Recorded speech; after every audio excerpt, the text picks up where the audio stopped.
Hello and welcome to the first edition of the weekly podcast Football Fantastico. We will be going through each of the top leagues in European football, discussing them, talking through the biggest stories of the week, biggest games, and previewing next week's upcoming games too. With me on this journey will be my three fabulous co-hosts, starting with Max. Introduce yourself, please. So my name is Max Drinkwater. I'm a football fan, and I'll be mainly covering Serie A. That's Max. Next up is Michael. I'm Michael Hudson, and I'm going to be covering Bundesliga, so there'll be quite a few twists and turns, should you say. Sounds good. Next up, not last but not least, Ellis. I am Ellis Lewis Williams. I will be covering La Liga as well as the transfers and all little shenanigans like that. Sounds good. I'd actually think I introduce myself. My name is Morgan Saunders, and I'll be covering Ligue and sort of just anchoring the show, unless we change it up every now and then. Who knows? We shall see. Okay, so we're going to start with the biggest stories of the week, and this is a segment run by Max. So what's been going on? So one of the main highlights I found this week was a little report by ESPN I saw this morning, and this has come from As Per Sport, which is a Spanish news sports outlet, and that apparently Real Madrid are set to offload Vinicius Jr. if Mbappe signs. And apparently Florentino Perez doesn't consider that Vinicius does not have the profile to be a number one and is firmly betting on the PSG star. So I just wanted to grab your thoughts on that. Obviously, Vinny's been quite a key player for Real Madrid over the past few years. Do you think maybe he should step aside if Mbappe signs, or do you think they should drop the hunt for Mbappe, given how long it's taken, and just back Vinny for the rest of the future? Well, I see Alice is wearing a Real Madrid shirt today, so I guess it's good to start with him. Yeah, I think obviously Mbappe's been pursued for the best part of about 7 years now.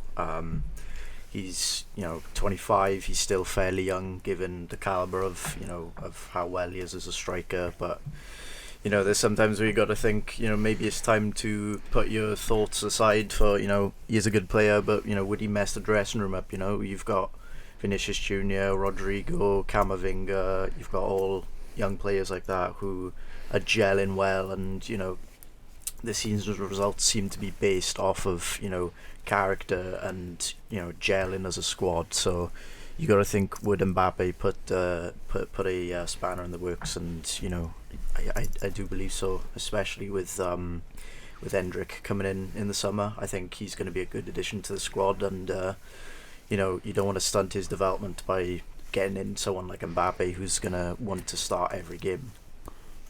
Yeah, I sort of agree with that. I find it surprising that Madrid looking to offload him, even with Mbappe coming in possibly. They don't offload players. They sort of just hoard them, all the best players in the world, and if they leave Madrid, usually it's for a bad reason. But I think as well with someone like Vinicius is that if Real Madrid were ever to get rid of him, they would be paying top dollar for him. So it's like, who's going to do that?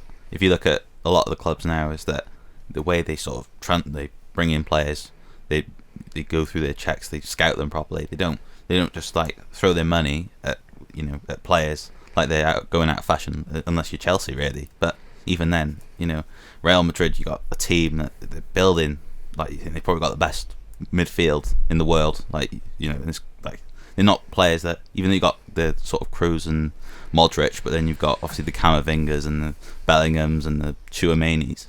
You're not gonna why leave that? Like suddenly it's gonna be maybe one of the youngest teams, but they're probably settled for the next 10 years. No, I agree. Yeah, we'll see where that story develops in the coming weeks. What's next, Max? One of the things I found was, so again relating to Real Madrid, was their controversy in their most recent game. And is it really just becoming more of a Europe-wide problem? Obviously, we've seen a lot in the Premier League this year. We saw some instances in the Champions League as well. So does there need to be sort of an overhaul of VAR, or it's always been the call to scrap it? But do we think maybe just some amendments and keep it in, or does a complete overhaul of the system need to be established to make sure there's more effective and what it does, and we get less of these incidents happening? Well, personally, I actually didn't see the situation. So if you describe the Madrid situation to me, But first off, yeah, VAR needs it overall, in my opinion. But what actually happened with Madrid? I think Ellis would be best to tell you. Yeah, so there was a couple of instances.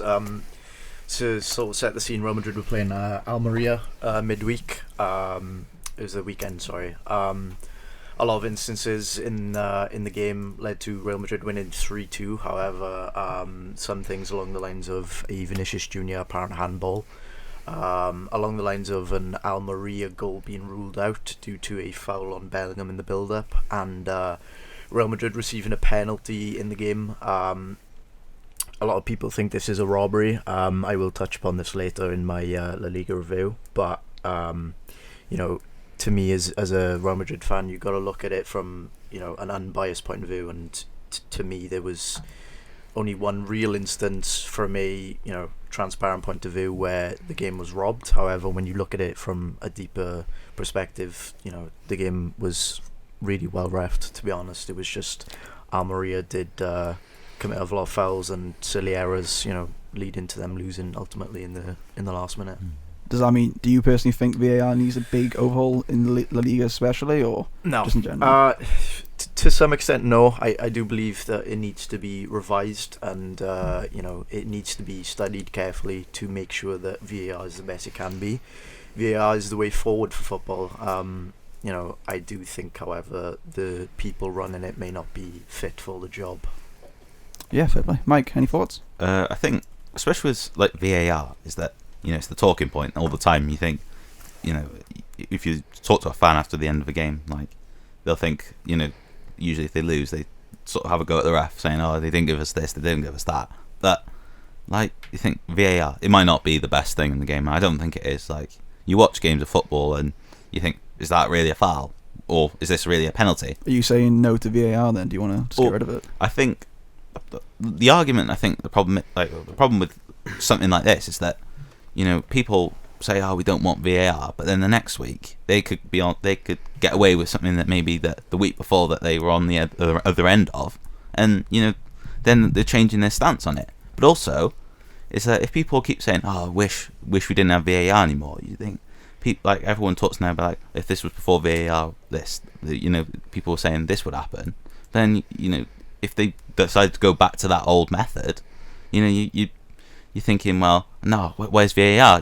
People, they either you want to choose one or the other. You can't just sort of choose it when it goes in your team's favour or not. Yeah. But I think VAR, you can't, they need, obviously, it needs work doing. Like, I don't agree with the whole thing about offsides and the lines, because if you look at when they have the pictures, they're like the most, like, the graphics on them. You see all the pixels. It's like, how are you supposed to judge someone's position based off like a square? Yeah. You can't.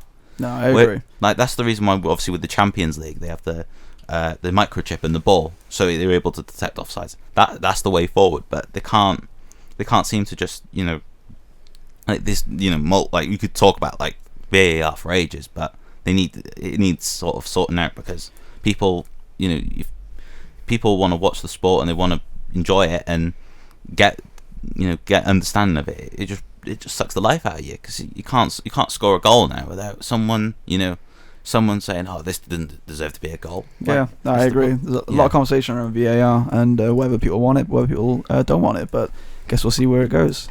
Max, what else we got? So I'm sure we're all aware of the Italian betting scandal that occurred at the start of this season, which saw Sandro Tonali and Nicolo Fagiolo resulting in a ban.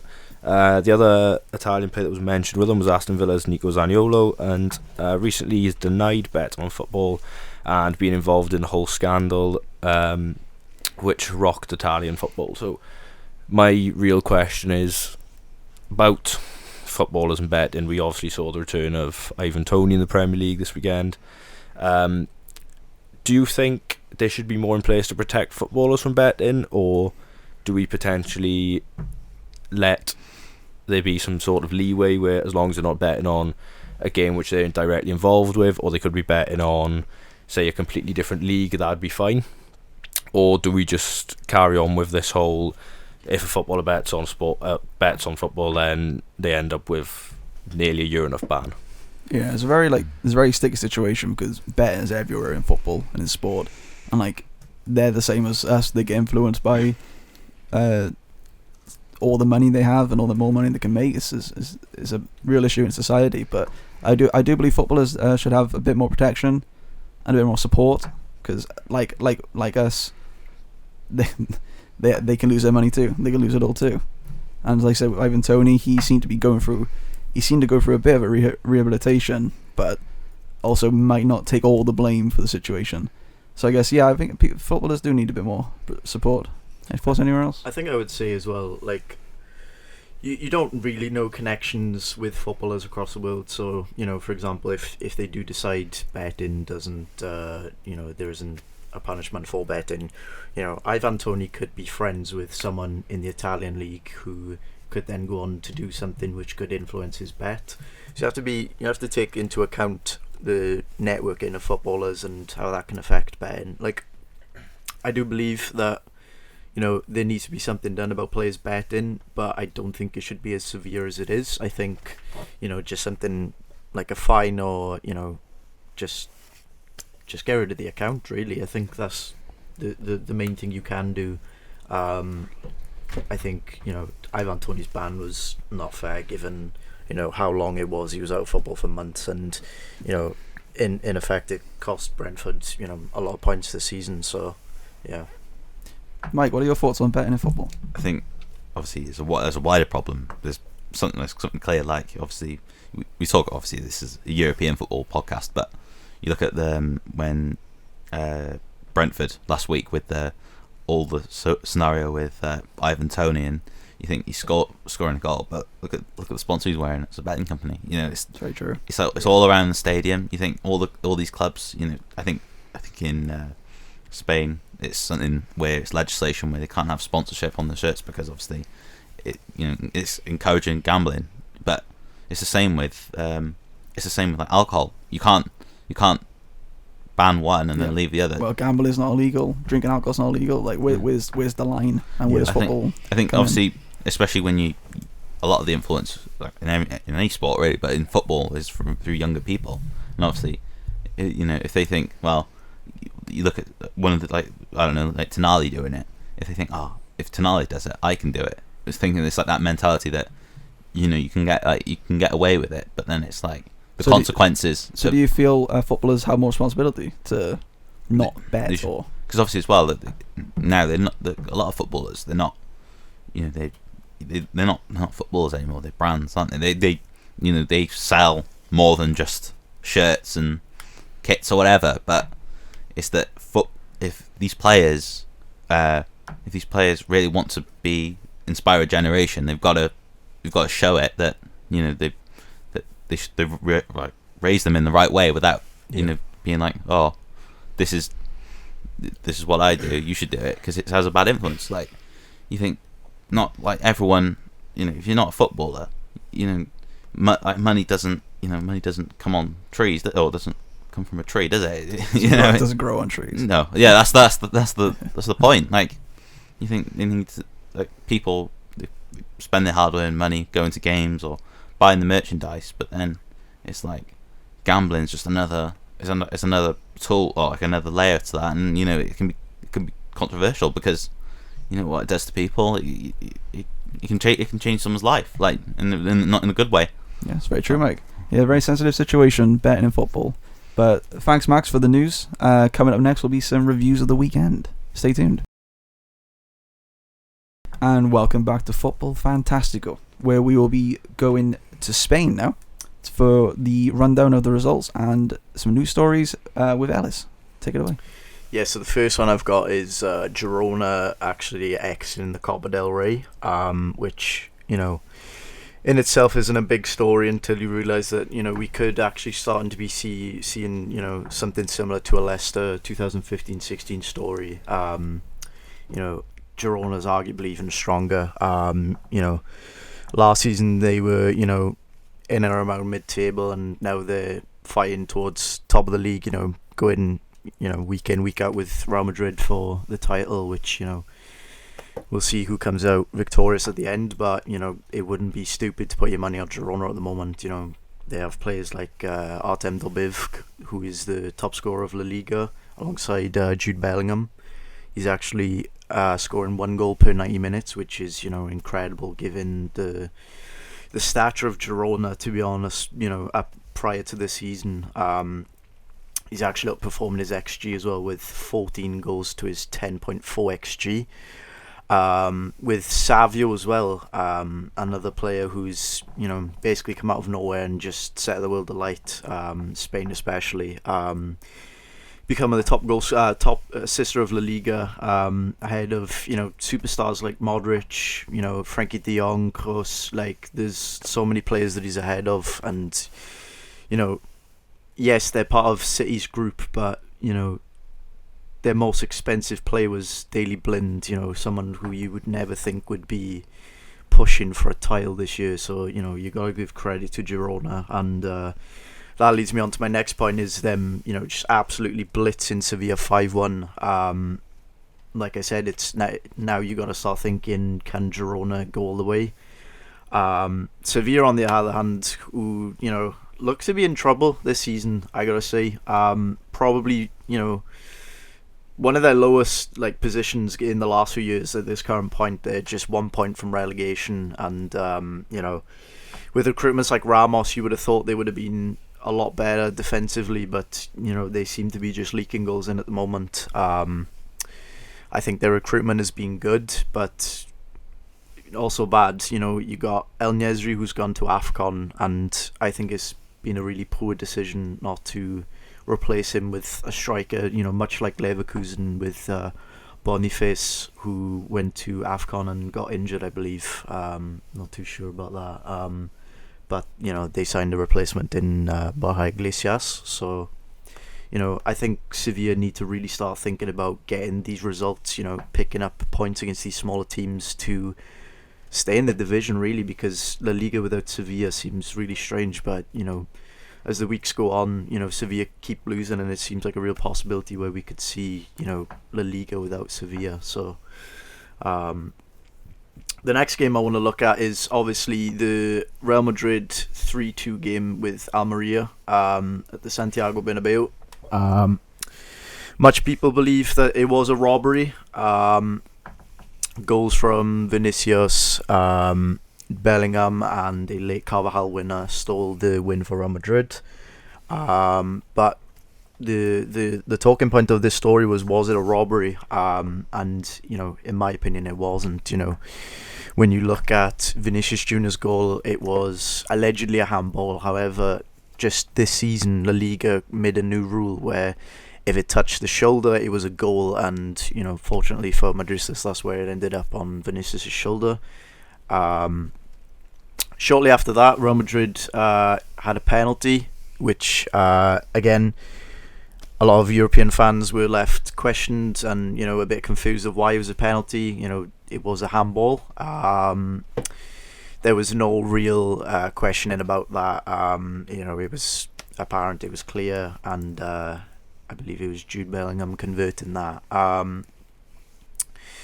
Finally, Almeria tried to score a third, however, it got disallowed. Arribas was involved in the goal, which is a ex-Real Madrid player.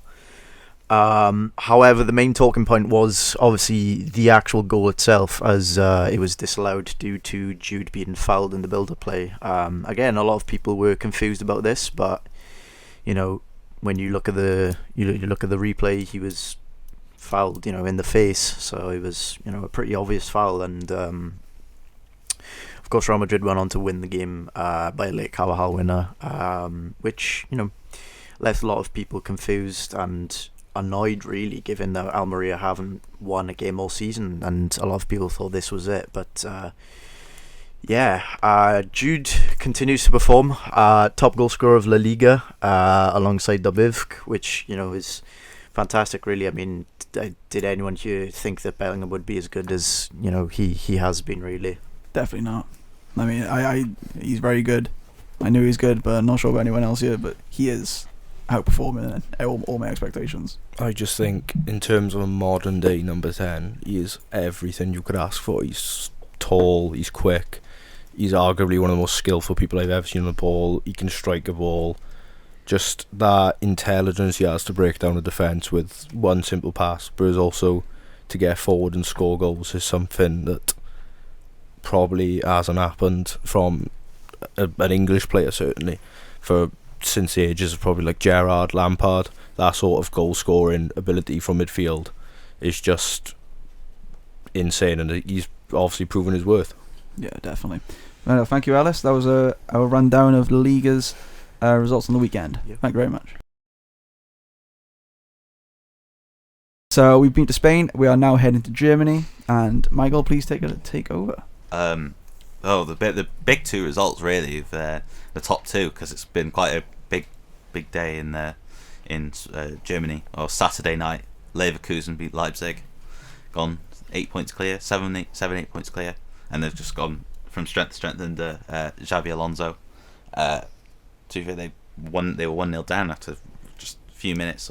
Xavi Simons. Before you go into it more, what are your thoughts on Xabi Alonso?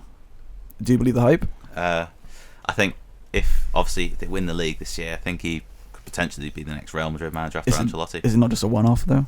The thing is, we could have had this discussion last year when Dortmund and their I think it was Edin Terzic, like they're a team that, you know, I think whoever fights this Bayern monster, really they've got a very good chance. But the problem is that you think it's like people make the comparison when Arsenal last season in the Premier League, is that, you know, there's that monster behind them. You know, they're going to catch them up some point, and the thing is they've got to keep going.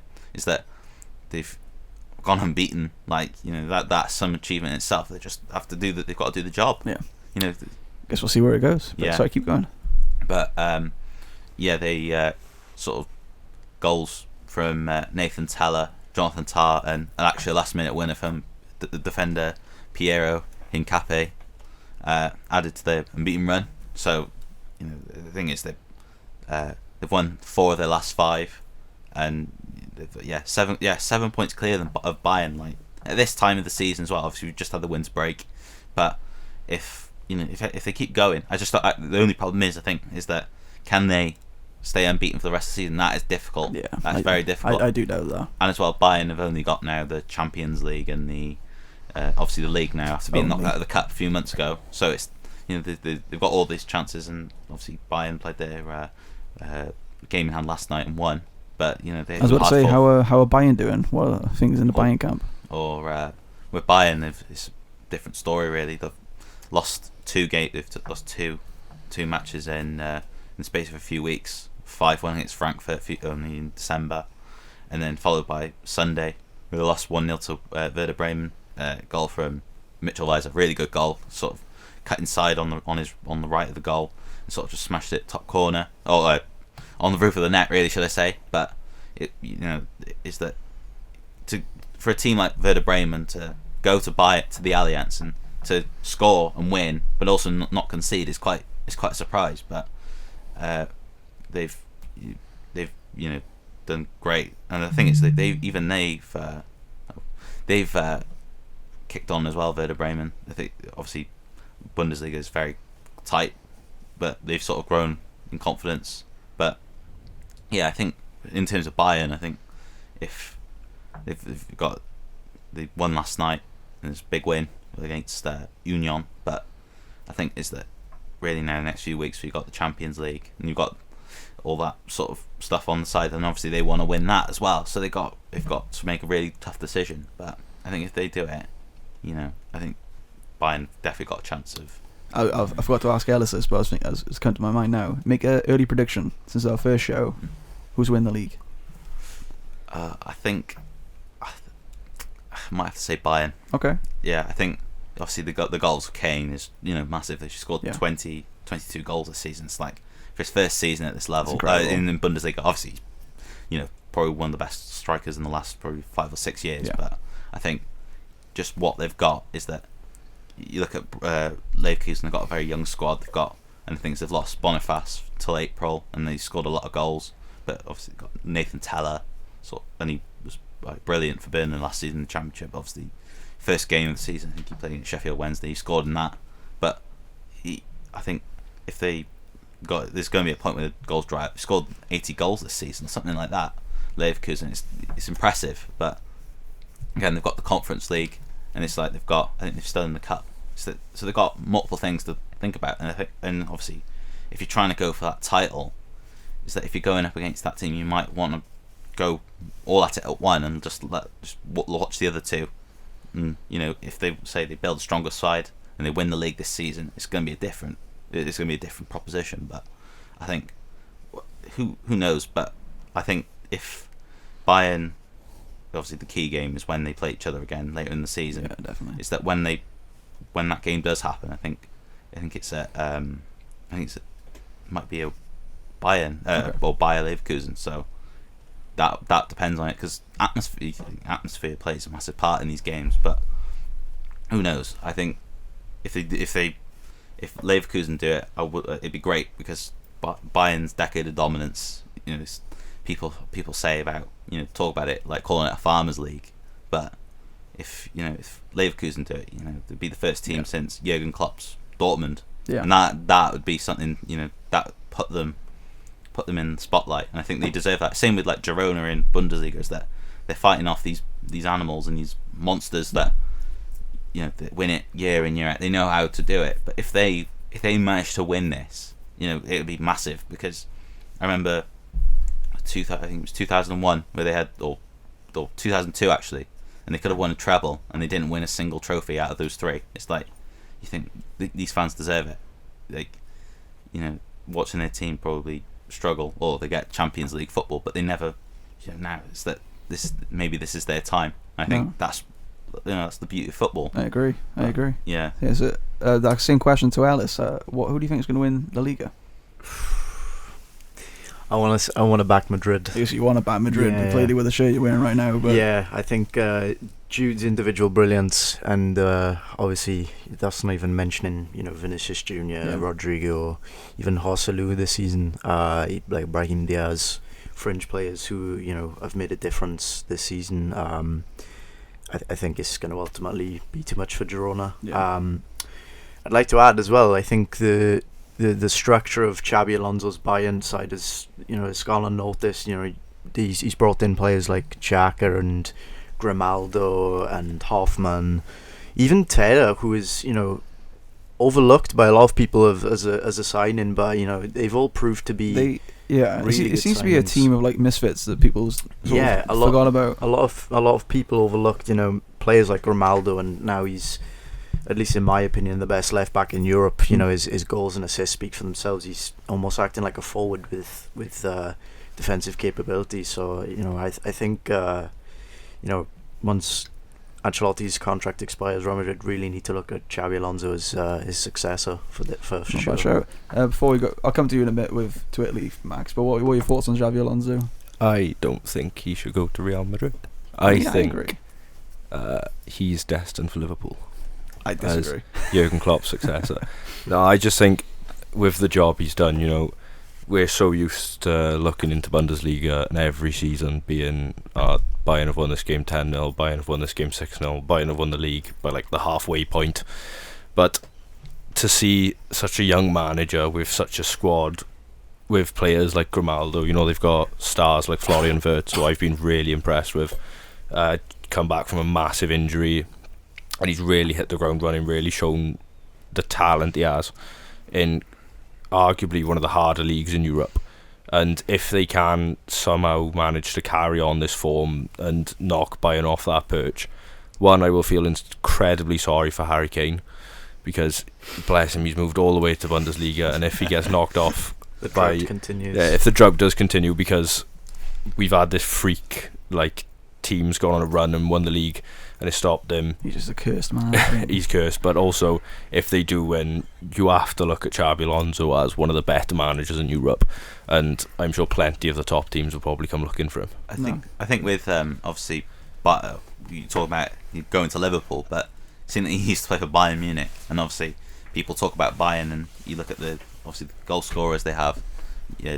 I'm not going to do the maths because there's probably every player, but you look at goal scorer like Guerrero. He's playing in the main challengers in Dortmund, and if you play could they do the same to the same to Alonso, because they play, they're going to dominate the ball for like the majority of the game. They're going to pass it side to side. They're going to be very, very intricate in how they play, and obviously that would suit Bayern maybe more than Liverpool, because obviously the way Liverpool play, they're quite in your face, and they sort of, they're like like red arrows. They just go at you, like you don't know what they're going to do, but you just know that they're going to be successful in it. But that's very true. I feel like we're gonna be talking about Alonso a lot on this podcast. I can see it coming. So I will thank you, Mike, for covering Bundesliga this week. And next up will be a trip to Italia. Welcome back to Football Fantastico, where we will be taking a trip with Max to the lovely, lovely country of Italy. Tell us, any new pastas, any new pizzas? So, looking towards the Serie A, and really just the two major talking points from this weekend of games and this week of games. So, the first one was the match between Udinese and AC Milan, in which AC Milan came out 3-2 winners. And the reason this stood out really was due to a stoppage in play during the game because of racist abuse towards AC Milan goalkeeper Mike Maignan, resulting 4 Udinese fans have been banned for the stadium from the stadium for life. And obviously, in the past, racism in especially Italian football has been quite high. We've had incidents with Lukaku, we've had incidents with Moise Kean. There was an advertising campaign they did a few years ago, I think it was back in 2018, and they used a monkey for no racism, and that received a lot of backlash. So that's really snatched the headlines this week in Italy, and really caused quite an uproar. Moving away from racism, though, that was AC Milan's 4th successive win in Serie A. It moves them up into, it doesn't move them up to 3rd, it cements their place in 3rd, because there's quite a big gap between themselves and then Roma below them in 4th. The other game I wanted to touch on was Juventus versus Lecce. Juventus came out 3-0 winners. This has moved them top of Serie A by 1 point ahead of Inter Milan. This was their 5th successive win in the league. They're my favourites to win the league. I just think, looking at some of the talent they have, Dusan Vlahovic, who's been on fire this season, he scored worldly of a free kick the other day. He sort of stunted for like the last 2 seasons, didn't really get into his form, but now he's showing that promise and that talent he's always really had. And I just think that Serie A title race is something to really, really keep your eye out this year. I think it's going to be one of the closer ones when looking across Europe, and I think it's one of the ones that it could go either way depending whether teams focus on Europe or whether they focus on the league. It's really depending on what their squad focuses towards. No, I agree. It does look exciting this year. Behind all the controversy in Italy, which it always comes with controversy in Serie A, it seems like a good, fun league to watch this year. The other big part of it, didn't mention this, I will mention it. So, the other game that I did look at was Roma versus Hellas Verona, which in Roma's came out 2-1 winners. This was Roma's first win in 3 games after sacking Jose Mourinho. This moves them up into 4th place, even though there is literally about 1 or 2 points, I can't remember, between them in 4th and Napoli in 9th. That's impressive. I just wanted your thoughts. What do you think is next for Jose Mourinho after his sacking from Roma? Obviously, he left. Well, he didn't leave. He got sacked with one of the lowest point percentages of any Roma manager. So do you think it's time for him to maybe retire, or is he Saudi bound? Oh, yes. The sky's the limit for Jose Mourinho. That question, was it his 3rd season again? Because I know that's the Jose Mourinho thing. He always leaves on his 3rd year. I'm sure. It was close if it wasn't his 3rd. Yeah, it's either his 3rd or 4th. Cause I know. He left Tottenham, didn't he? Yeah. Just before the cup final. Yeah, that was terrible. Week before. Yeah. But no, I think Jose is a special character, a special one. He could go, he said, to Saudi, definitely an option. He could go back to Chelsea. He could go anywhere. I think in my what I've seen is that I think there's a very good chance that you look at Qatar and obviously the World Cup, is that he'd be tailor-made for a job like that, because you get paid lots of money. Obviously same with Saudi Arabia, but especially with all the noise coming out of Saudi Arabia now with obviously players wanting to leave, or you have like Benzema who's not been training, is that maybe it's kind of like another Chinese Super League where players, they go in there for the money and then they're thinking, oh no, it's not what we bargained for, because obviously the difference with China was that obviously COVID. But so you think he's going to go Saudi, or do you believe he's going to? I think in terms of top level management, I'm not sure he will. Like I know he got them to the he won the Conference League, and then he got them to the Europa League final. He does well everywhere he goes, I think. Like he wins a trophy, unless it's Tottenham. But that's Tottenham. It doesn't matter. I think it's that. I remember when he was at Man United, he said that the players that when they finished second with the squad he got, he said he was one of his best achievements. And the third season, I remember like the pre-season tour, and he was really going in hard on the club officials. It's like, I think that's the beginning of the end, because in that football clubs, they don't mind, like, you think people talk about the detachment between the owners and the board, or the board and the manager, but if you like say that and you sort of like verbally point at them, they're not going to tolerate that, and I think that now it's got to a point where I think like whereas we talk about the third season syndrome and him getting the sack, like in the past he was winning Champions Leagues and the Premier League and La Liga or whatever, but now he's not even winning Europa Leagues. I mean, yeah, I agree, but like you can't.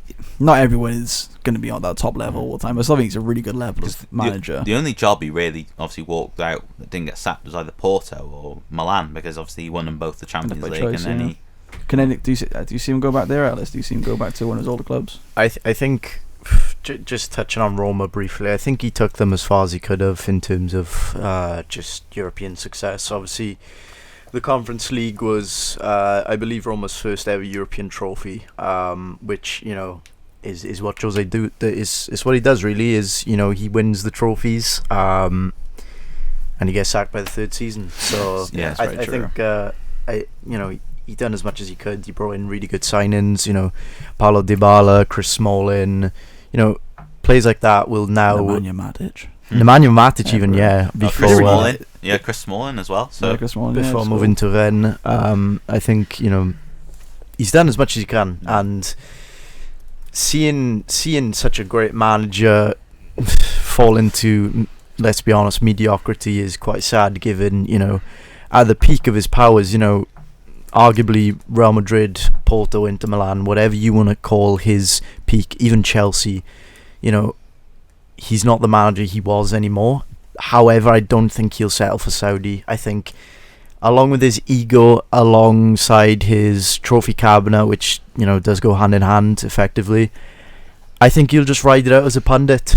And who doesn't want to see Jose Mourinho as a pundit? A couple of years ago when he tried doing that. Yeah. That was a fun and then time. he was back in the job only a few months later. So yeah, I would agree with you about Mourinho and his pride about not going to Saudi, but then I would have said the same thing about Cristiano Ronaldo. I think as well. I was going to say, I'm not a betting man, but if I was a betting man, one of the options I would potentially look at for Jose was the Portugal job. Yeah, because if you look at their squad, the players they've got arguably one of the better squads. And if they have someone on like a world Mourinho, phase, if you have a winner like Mourinho who will do anything to win a tournament, then looking into the Euros and obviously the World Cup in 2026. So that's the question. Have you heard the rumours about Jose? Is he going to England? I couldn't think. I don't think. I couldn't think of a place he could fit into, because I think the only teams that. I'm on about the national team. Oh, he could do.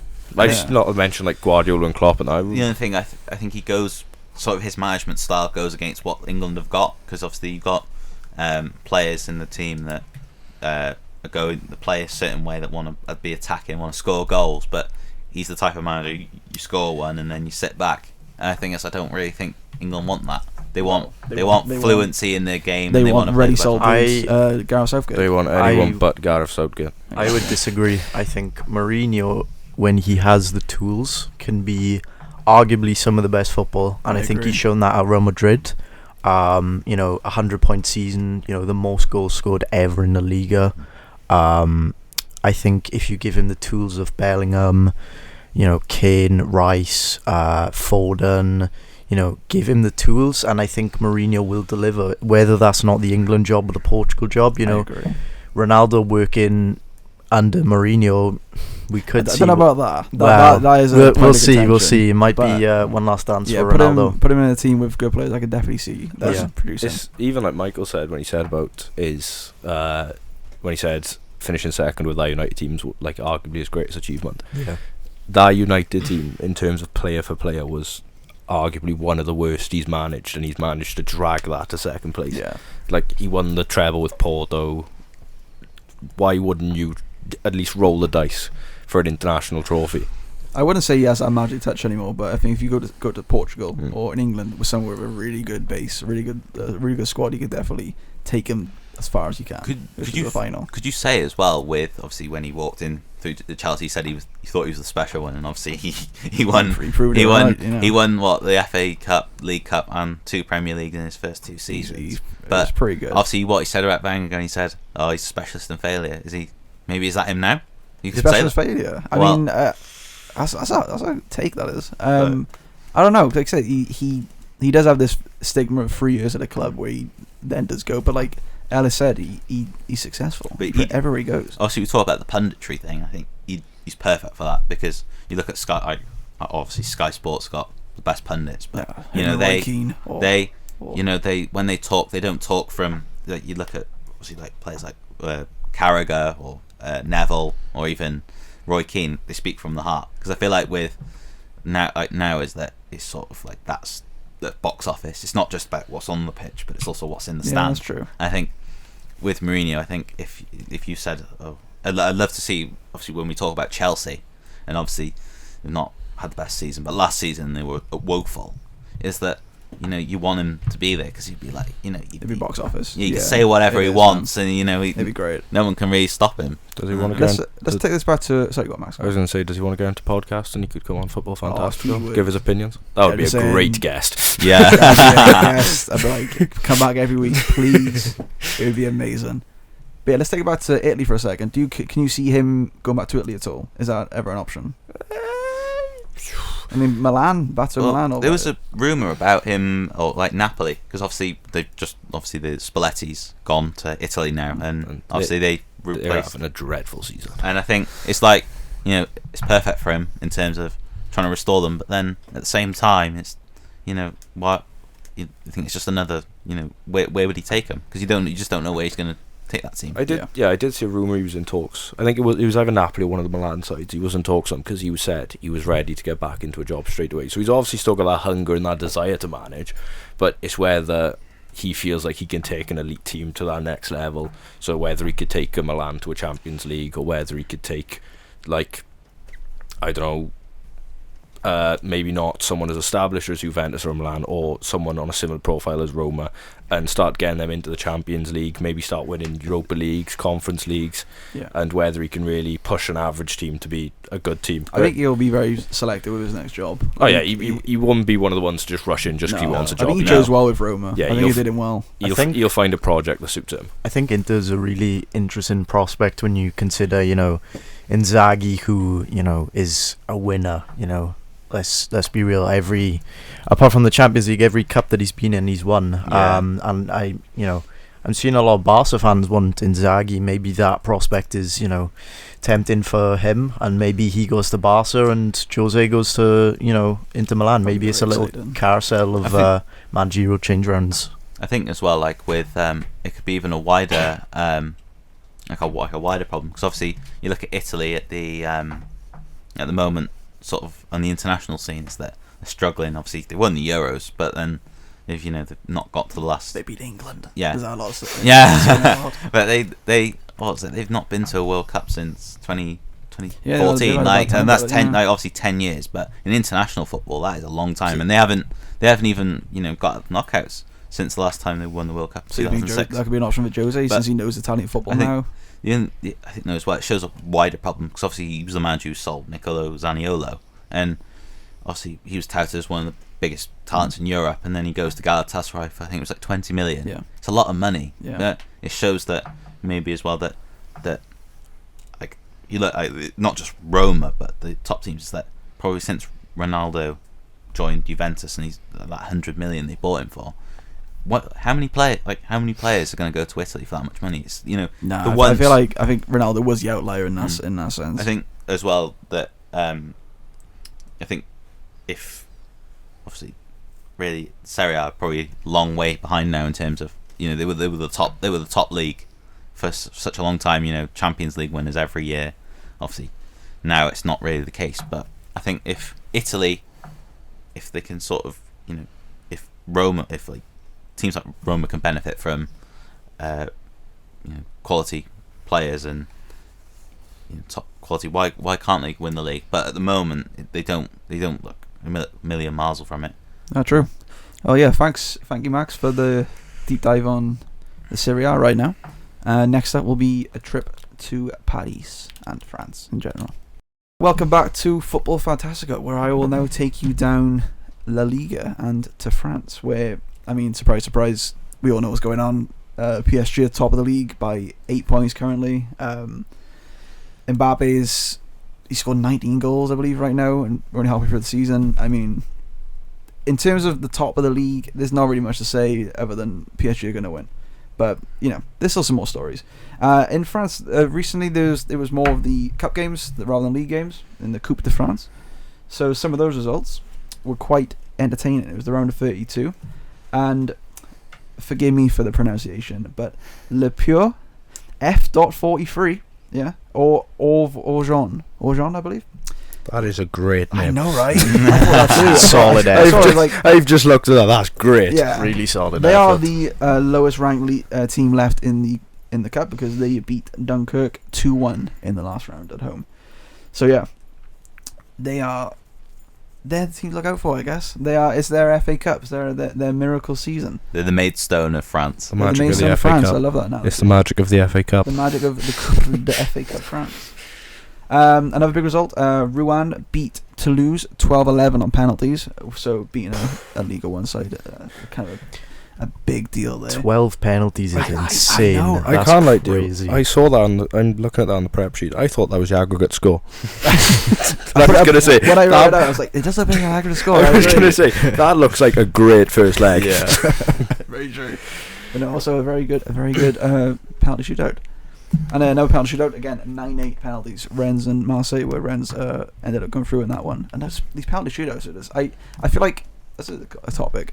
Are people, again, better at penalties, or keepers getting worse at saving them? I feel like they're all getting so much higher nowadays. I think when we watch like penalty shootouts, you get to like this like 6th or 7th penalty, and you just see like the centre back turning up. You know what they're going to do? They're just going to smash it as hard as they can. Going off with the conversation a little bit, but I never forget Harry Maguire's penalty. Broke the camera in the corner. That was amazing. That and Colin Wani's at the World Cup Yes. final. It was just pure power. It was insane. I loved it. That's Anyway. that's generally one of the reasons why I think penalty shootouts are getting longer, is purely for the fact when, like back in the day, penalty shootouts used to literally be, try put it in the corner, try put it across floor so keeper can't get it. Now you've just got centre backs and goalkeepers effectively taking goal kicks at the goal, trying to get a person in goal to stop it. That's why they're going so high. That's what my dad always said. We're watching, it's like, smash it down the middle, and it just works. They'll get out of the way. They'll move. The worst type of penalties as well is when someone smashes it and they don't even get it on target. Don't even, that clips the crossbar. It's like 3 points. If you miss that, I think Anybody you might as well remember Kebbers in the League Cup final against Liverpool? still flying, isn't it? I think one of my favourite things is from coming from America is their penalty system. MLS penalties. Oh, yeah. That needs to be brought back in some way. They were elite. Yeah, run from the halfway line and try and convert it. Yeah, is really good. Got goalkeepers running out with 2 foot. Yeah, I'm all about that. Bring it back. But France again. Yeah, that's the Coupe de France. The next round will begin on the 6th of Feb. So I guess we'll cover that when it comes to it. Again, PSG are probably going to win it. Let's be honest. I mean, they're still in it. Of course they are. Why don't we talk about like Will Still? Yeah. Did you know he pays £2,500 every time he manages? Oh really? Will Still. Yeah, he doesn't have his pro license yet. He's fallen off the map. I forgot he was a thing. Yeah, he's there down there at Kenilworth Road with Peter Lovenkranz's dog. Yeah. Hopefully he grows old and scores against Celtic like the big man. I have a genuine question. We're just looking at PSG. They're 8 points clear. Mm-hmm. If Mbappe does leave, who do they replace him with? Because, in my opinion, Ousmane Dembele is not anywhere. He's not it. I don't think he could put on, tie, buy, clean, relace Kylian Mbappe's boots. They don't. I know they have obviously his brother Ethan, and there's the like 1 in 100 chance they could be anywhere near the same level. But you're losing arguably one of the best French players of all time, arguably the best player in the world at this moment in time.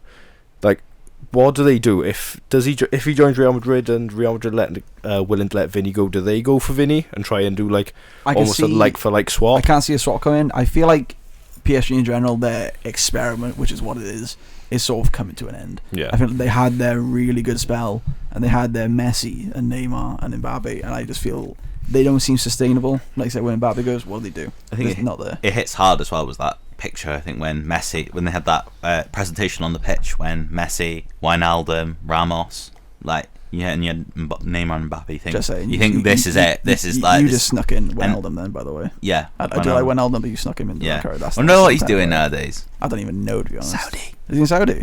Fuck. Okay. But I thought he was still at Roma. No, he's playing under Gerrard. Oh, not for long. But he's just getting the band back together, Gerrard, and they're all leaving. Yeah, and he's got a new contract for not even winning a single football match. What a manager! What a manager! But I think for like PSG as well is that I think people don't want to go there just because it's like there's all these rumours about apparently Mbappe is practically the owner, which I don't really get. I don't see that. I remember seeing now like maybe, but if he's going to leave, then I think they need to. I think if you're Mbappe though, who would want him? Because I think Madrid, Man United, I'll take him. I would take him. What do you mean who would want him? About 90% of football teams in planet Earth. Get him down the swans. You get a lot of baggage with him, like, but then you are with Ronaldo. Can he spin the ball around like Anthony? Probably not. He can spin the ball around and then I don't know, pick it up. Does with he his have mind. the chaos of Darwin Núñez? He has some chaos. Not that much. Yeah, I think Barcelona. I don't think they would because I think they'd be in administration right now. But I think why get rid of Vinicius for Mbappe when Vinicius, whenever he plays, I don't think that choice. I don't think it'll happen purely because I think Vinicius has established himself as sort of the trademark for Real Madrid. I think even with Bellingham coming in, Vinicius Junior is the prodigy. He is the star boy. He is he's the heir to Ronaldo's throne. That's not to say that he'll replicate what Ronaldo does, but sort of continuing that legacy of the infamous number 7 cutting in off the left and scoring. I was about to say, I know we're talking about France and obviously clearly not much is going on next week. We changed this conversation a lot. But quick question about Madrid: is Bellingham the next number 7? No. You don't see that? I know it's like the numbers are done positionally sometimes, but it's just by name sometimes. I think it'll be Vinicius, and I think them two, should Mbappe come, I think it'll be them two and Mbappe. They'll be. You don't think Mbappe wants a number 7? Mbappe can want the number 7, but Vinicius is already there, and I think that's something that Perez will sort of have to agree before that's even being finalised. You can come and play for Real Madrid, but you take number 11, you take number 10. You can't take the number 7 for Vinny because he's already made his name in Real Madrid history.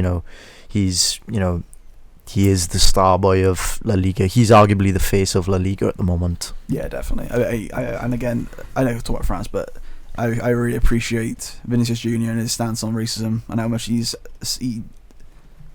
talks out against it. Yeah, where a lot of players are scared to. So I think that's the problem as well. Like obviously, with when we talk about racism, obviously it's going a bit off topic right now. But is that I think you see all these like false statements where they think we're going to do something about it, but then it's like if it just happens next week, then it's just going to be the same statement recycled. It's society. Like you can't really fix it. It's hard to fix it anywhere in society. But football doesn't. They need to figure it out. I think the instead of like going ban this person. You have to basically you've got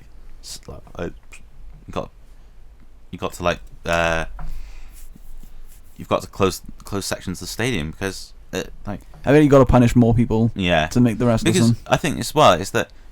Obviously, we're talking about like Udinese, is that they gave fans lifetime bans, but then it's like surely they, like people like obviously I don't know, I'm not a police officer, but is that if you can be punished for like racist language, why can't, or racist actions, how come then people can, how come then those people just get a fine or a ban, whereas then other people getting thrown into prison? That's just life the way it is, I think, right now. I mean, personally, it's a sensitive subject, but racism, I just believe, is generational. And we're not going to see any real change until this current generation of older people and people who are disillusioned are gone, in a way. Horrible to say, but I think racism will never truly be just gone, just because of, you know, the how accessible it is to be racist in this day and age. But, you know, but at the same time, it's also really accessible to learn not to be. Exactly, which is a really good thing. I think with that also comes a, you know, reason to report the racism because of the systems that we have in place in today's day and age. So every bit of it helps. Yeah, exactly. Anyway, let's finish off France. Well, we're still, my laptop before it dies. So just going through the results, Monaco lost 3-1 to Stade de Reims. Nice losing 2-0, which is kind of a shock result since they are near the top of the league in France. I do want to bring up and talk more about Lyon, who lost 3-1 this week. They were on a bit of a good run. They won 3 games before this last recent defeat, but it's just really sad to see such a staple of European football just struggle so much. Does anyone think that? Do you think they're going to survive? Do you think they're going to go down? What do you see? I think they're in a similar vein to what Everton were like last year, where it'll get towards the latter stage of the season, you'll think, oh, they're guaranteed to go down. Like, they're going to go down. Then they'll get to 3 games. They'll win all of them, and then they'll stay I up. can see that. I think the issue is they've never really been future sustainable club, if you get me. They've never really invested in talent. Like, the most recent I can remember is Husamawa they had, and he never really lived up to his potential, but then they decided to bring back Lacazette. Although by the way, he had a great season last year, and he is the 3rd top goal scorer in the league right now, but he can't do it himself. Yeah, the problem is he's only probably got 2 seasons left. Oh, sorry, go. And then definitely. I think as well, though, it shows a wider problem that these clubs, like obviously Saint Etienne, even though I know they're back in this league, but Toulouse, you've got teams like big clubs that are dropping down into the 2nd division. You think, you know, or even Bordeaux, like these teams that have played in Champions League, even like obviously in Lyon's case, I think they won 7 seasons straight in the early 2000s, getting to Champions League semi-finals, and now they're struggling to even stay in the division. It shows that that there are problems in French football that remind that maybe, I know everyone talks about PSG and the amount of wealth they've got, but maybe other clubs are there's Real Madrid, there's PSG, and then there's everybody else, and that's the problem. Is that these clubs? Do you feel like PSG have I would say taken the wealth, but like them being so good and having so much talent and money, these other teams who were established, like Lyon, are just losing out and they're losing ground. I think what doesn't help again is that, especially when we talk about Bayern's dominance, and now obviously PSG's dominance, and they've only lost. I do see it as different. But I do, because I feel like Bayern are much more of a footballing machine. Yeah, I think PSG are just a bit like, you know, they're going to win the league, but obviously their main target is the Champions League, and if they don't win that, it's deemed a failure. Yeah. But it's that why give the impression of the players they sign?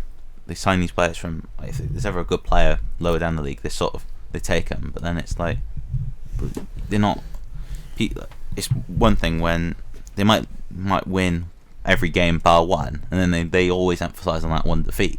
I mean, that's at the same time that could be seen as a really good mentality to have. I think it's a winner's mentality. Yeah, I think obviously with a team like PSG, they've got you know, the sky's the limit for them. But the only thing is they've got to do it right. I think that shows as well that sort of maybe a thing in modern football now is that clubs, they get one thing, but then they want the next thing, and it's like it's a mentality which it's about, I wouldn't say greed, because I think that's probably for like the owner's sort of side, but I think it's about dominance, and it's about putting your name, sticking the flag into the ground and showing some intent. No, I agree. That was France. Again, not much more to say. I do believe France are going to win the league. Since we were talking, I forgot to ask Max predictions for Serie A. I'll ask in a second, but for Liga, it's going to be PSG. I mean, it's not much of a surprise. Before we finish the segment, what do you think about Italy, Max? I think, in my opinion, it will be Juventus. I just think they're back. Like, they've had a few. I know Napoli won it last year, and they've been a bit hit or miss in recent years. But they go through ebbs and flows, don't they? Yeah, they'll do like 2 good years, and then they'll have 3 or 4 bad years where they sort of transition and bring in new talent. But I think this year they look on it, and I think they could really challenge for it. Yeah, cool. That was our take on France. Coming up next will be Ellis giving us some transfer rumours, since we are in the middle of the January transfer window. Thank you. Welcome back to Football Fantastico. We will go back to Ellis now, where he will be discussing some of the current transfer rumours, since we are in the middle of January right now. Take it away, Ellis. Yeah, so I think it's sort of obvious we need to kind of get the elephant out of the room. We've mentioned it a few times already. Kylian Mbappe to Real Madrid. Apparently now he's willing to leave PSG and join Real Madrid for a free transfer. What do we think? Do we think this is, a good move for both sides, both Mbappe and Madrid? Do you think he'll fit in? I think it's a good move for football in general. I feel like getting out of Paris will just be better for him and for Madrid. Yeah. Not for Paris, obviously, but who cares? I think the issue is with it is if Mbappe doesn't leave PSG, he could potentially be the biggest waste of talent in football. Yeah. Because if you think that if we get to the end of his career, all he's done is won French League titles, has won obviously the World Cup, but hasn't won a Champions League, hasn't won a Ballon d'Or. Where if he goes to a Real Madrid, if he goes to a Man City, any one of the top teams who have proven, not Man United because he doesn't want to finish 7th. If he goes to any of the teams who have proven themselves in the Champions League and are serial winners in the Champions League, especially with Real Madrid, then you are arguably looking at one of the potential best players of all time. But he's got such a profile in football, and his ability and just the stardom of him, that the world's at his feet. He can pick who he goes to pretty much. Whoever can afford him, he can pick who he goes to. Yeah, very true. What's the next one? Yeah, so we've got Javi Galan to Sociedad. This is quite an interesting one because I've been following him for quite a while. I don't know much about him. Coming off a really good season with Celta Vigo, he's easily established himself as one of La Liga's top left backs. He earned himself a move to Atletico Madrid, but evidently struggled for games. So he finds himself moving to Sociedad on loan with Kieran Tierney, who's probably injured, as we all know. Kieran Tierney is a bit injury prone. Still got shots on. Yeah, exactly. And the thing is, La Real will be hoping to push for Europe. Sociedad are a really good side, and if they can get Europa League or Conference League, then it's a really successful season. With Kubo, Oyarzabal, they have some really good talents, and I think Javi Galan is a really good addition to that squad. The next one we have is a bit of a transition going from Spain to Millwall. Who would have thought? We have Obafemi moving to Millwall. This is a good move, to be honest. Obafemi has just 14 minutes for Burnley in this season's Premier League. Clearly not trusted by Vincent Kompany. Obafemi is known in the Championship as someone who can get you goals. I think he's proven that with both Swansea and Burnley last season. Millwall are in need of a goal scorer, with their top score just being 5 goals. Millwall are also the 19th lowest scoring team in the league, and to be honest, I think a mobile striker with Obafemi, you've got someone who's quick, you've got someone who's relatively strong. I just think, why not take a punt at him? He's not getting minutes, so just go for him. It's the worst that can happen if it doesn't work out, but Obafemi's stature, there's no reason why it wouldn't work out. Next we have Diallo to Juventus, which is probably my favourite move of the transfer window so far. A deal with just €3 million. It's incredible, really, moving from Lille to Juventus at just 23 years old. He's quick, he's defensively sound, and Juventus look like they're building a new era. You have Dusan Vlahovic, you have Kenan Yildiz, Miretti, Bremer. You have all these younger players who seem hungry for trophies, and I think Diallo is a really good addition to this squad. Did you say only 3 million? Yeah, just 3 million. Which he's a proven defender in France. There's to go to a defensively set up league like Italy. It can only work for him, and it looks like he is injured for some time, but when he comes back, he's going to be a good addition next to Bremer. They still have Kostic, they still have Danilo. He's going to be set up in a defensive structure where he can perform because he has that knack in him. He is a very good talent, and like I said, he's only 23. He's going to get better and better. Next one, I've got Luca Romero to Almeria from Lazio. This is a bit of a football manager favourite, really. I think everyone's aware of Luca Romero, but no one actually knows who he is. I think that the kid needs games, and he's not getting that at Lazio. And I think if you go to a side like Almeria, which are struggling, they need that talent. They've got Robert Trone, they've got Arribas, but it's not enough for them. So I think Luca Romero will be a really good fit because he's going to be guaranteed games, really.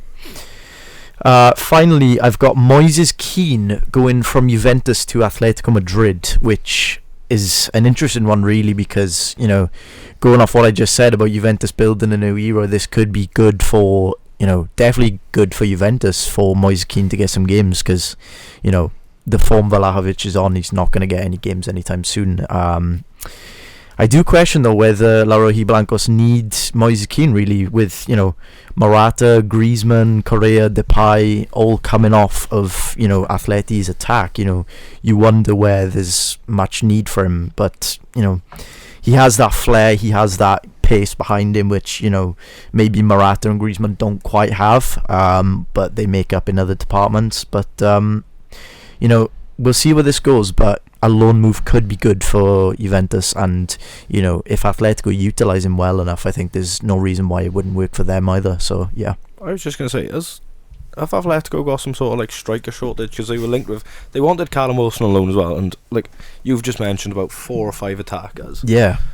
So surely they must be seeing something tactically that they need, because I know obviously they don't really have a lot of quick strikers. Like Griezmann's more of a technical player, so's Depay. Yeah. Morata's more of just that natural finisher who'll just get in behind and score.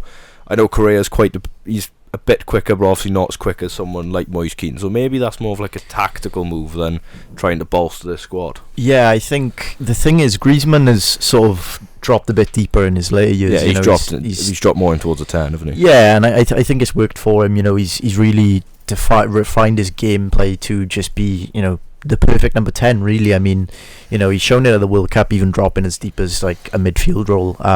But Morata, I really like. I think he just gets better with age, and he proves that season after season with Atleti. He constantly gets the goals, and I've heard links of Korea moving to Saudi, which could pave the way for Moises Kean to make a move. And honestly, it just looks like Depay isn't trusted at Atleti anymore, which is interesting given that he hasn't long been there. So perhaps this is a way to push sort of the last 2 names out of the club, and maybe make the way for a permanent move for Moises Kean should the move go well. So thank you very much. That was a very interesting transfer rumours there. Coming up next week will be some preview for the weekend ahead. Welcome back to Football Fantastico once again. We will be going through the previews for the weekend, just one game each for each league, and we will be starting in España. So let's go away. Yeah, so my game is going to be Barcelona versus Villarreal. Both sides are struggling in their own regards, with both losing twice in their last 5. Barca are going to need to bounce back from Wednesday night's cup exit against Bilbao. The 4-2 loss saw them head out of the cup. with the sacking looming ever closer over Xavi's head, it's starting to get really, really heated over it, the Blaugrana. Villarreal, however, see themselves in a lot lower position than most people had them projected to currently be, with them just 5 points below the drop zone. I think, however, this game is a lot bigger for Barca than it is Villarreal, with Xavi in particular a lot of danger, really. I think he's had the back in for a bit too long now. And I think, one of these games will be his make or break game. I think this game could go either side, but I am going to predict a 2-2 draw, with both sides showing just a lack of defence, really, like they have all season. Balde's just done his ACL, it looks like, and I think Araujo might have also got injured during the cup game. My standout game is going to be Lamine Yamal. Even supporting Real Madrid, you can't deny his talent at such a young age, and in a season of just disappointment and upsetment for Barca, you have to look at Yamal and think, this is the way forward. If we trust in Yamal for the next couple of seasons, this could be our next star, and they wouldn't be crazy for thinking that. I think Lamal will be the difference. I think he's going to be the difference for the game. Cool, thank you. Heading off to Germany now. To be fair, there's one big game that's on Saturday between Stuttgart and Leipzig, third versus fourth. However, I'm going to go to Sunday, where Union Berlin play Darmstadt. Ooh. And it's 15th versus 18th. Yeah. Obviously, a relegation battle. Obviously, Union have been in the Champions League this season, but they've had a bit of a struggle at home, and there's only 3 points between both sides. So whoever wins this, it's going to be a big step towards survival. Obviously, three teams go down, or two definitely, and then one goes via a playoff. But looking at this, Darmstadt haven't picked up a point since October, or haven't won since October. Wow. Even though they got a point last week. But do you have a prediction for us, Mike? I think it has to be Union. I think because it's at home in at the Forest, and that's probably where that's their strong point. Even though earlier in the season they did play Darmstadt and they beat them 4-1. That could be telling, robbing, yeah. And I think that's going to make a big difference, because a team like Darmstadt only just got promoted, and they obviously it's a bit of a struggle. But then you've got teams now going up the table, and they've not really kicked on since promotion. And seeing that they haven't won since October, that's a lot of football not to have been winning.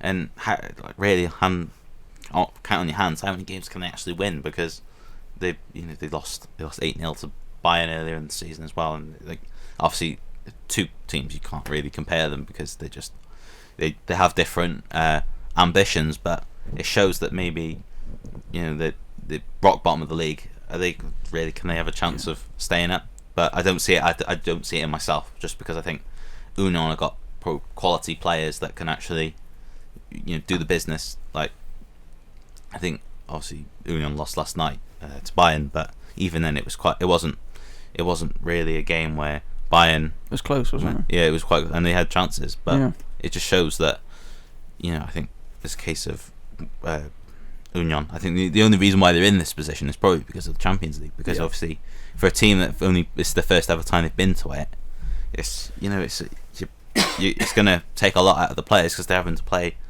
a lot of times in a short space of time. I don't think it's built for that. We'll see where how the game comes out next week. Max? So my pick of the week for next week actually for Serie A is Lazio versus Napoli. Lazio have won 5 of the last 6 matches, where they lost last time out to Inter in the Italian Super Cup. Napoli have won just 3 of their last 6 matches. Both sides can move into the top 4 with a victory, but Napoli need far more results to go into favour to make the dramatic jump from 9th in the league into the top 4. Obviously, Napoli having quite a disappointing season from winning the Scudetto last year, now down to 9th in the league. One of the players I would look out for in particular would be, obviously, with the absence of Victor Osimhen of Napoli, I'd be looking at Kvaratskhelia. Only the 8 goal involvements this season, Obviously not quite hitting the numbers he did last year, but still, with that absence of Victor Osimhen, Napoli are going to need a man to step up, and I think he is the man for the job. I'm predicting a draw. I don't think either team can quite just about gain the edge. I think it'll be a really good game though, and I think it could really go the distance. Both sides quite evenly matched, but yeah, I think a stalemate will be my prediction for that game. Okay, thank you very much. Now going to France, I am going for, could be seen as a bit of a boring choice, but PSG versus Brest. That is on Sunday at 8:45. This game actually surprisingly could be more closely contested than we think. Brest are third in the league, PSG are obviously top right now, but Brest are actually undefeated since, I believe, the 5th of November. They have won every game since then, apart from 2 draws. And the last time they played PSG was just before that Monaco game. They lost 3-2. But their form has really, really picked up. They are playing very well, beating all comers in the cups, in the league. And I'm kind of doing it out of hope. I hope with all my heart that Brest can pick up the win to maybe make the league a little bit more interesting. And also, it'll be a pretty good precursor for the French Cup, which is coming up on the 7th of Feb, where they again play PSG. That'd be a very big tie. So yeah, for me, that's my game of the week. PSG win by 12. PSG win by 11. Yeah. That's how it will go. But yeah, that is our previews for the week ahead.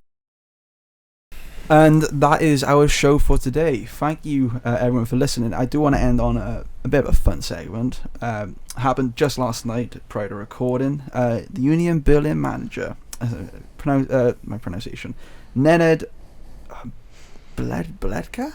Anyone want to help? I think it's Lecker. Lecker. I'm sure the B is silent. Lecker. Sure I don't know my pronunciation, but I'll take it. Nenad Blecker. He attacked Leroy Sané in kind of a bit of a rage moment. He pushed him in the face. Did everyone see that? Yeah. Seems to be a recurring theme with Sané and getting attacked in the face. Does it? I thought the same thing. He got Mane last year. Yeah. Yeah, he seems to be tracks the Sané. assault. But yeah, what everyone's thoughts on what I think a segment that Max named is European Donkey of the Week. We try and bring this in every week to talk to us about someone who is just a European Donkey of the Week. Get him on a fighting card. Oh, I like that. Insane. No, genuinely, how you possess the feeling in the middle of a game for a player to run up to you, for you to like effectively just not even like you didn't even slap him, you literally just push his face, just twice, face, twice, just palm strike him. Like I one time I'm like, okay, emotions. Fair enough. If you like push him in the chest, like get away from me. Fair enough. But he just throttles him. He was, he's like, I'm going out. There was intention to hurt them. There was intention. And as well, he hid the ball away from him as well, so it's obviously like... Oh, yeah. He's the one who's basically started it. You know, it's like, give me the ball. No, in the face. But yeah, that was our European Donkey of the Week. I'm sure there'll be more and more in the weeks to come. So yeah, and if you want to catch the show, it will be on Spotify, I believe, and everywhere else will get your podcast from every Friday. And... if you want to see us on socials, our account for the show is FootballFanT24, and if you want to follow us individually, you got Max Drinkwater9 on Twitter, Michael Addison T, Morgan _S12 for me. Well, I'll say X, not Twitter, and specifically for Ellis, it's Instagram for the ladies listening is Ellis Lou Journalism. Make sure you follow me specifically. Make sure you follow no one else. Specifically, this was his choice to That's where the good content's called out. All the good content's there. Mm-hmm. But yeah, that was our show. Thank you very much for listening to Football Fantastico. We will see you next week. Bye-bye. Au revoir. Au revoir. Ciao. Yeah, try say it in German. German.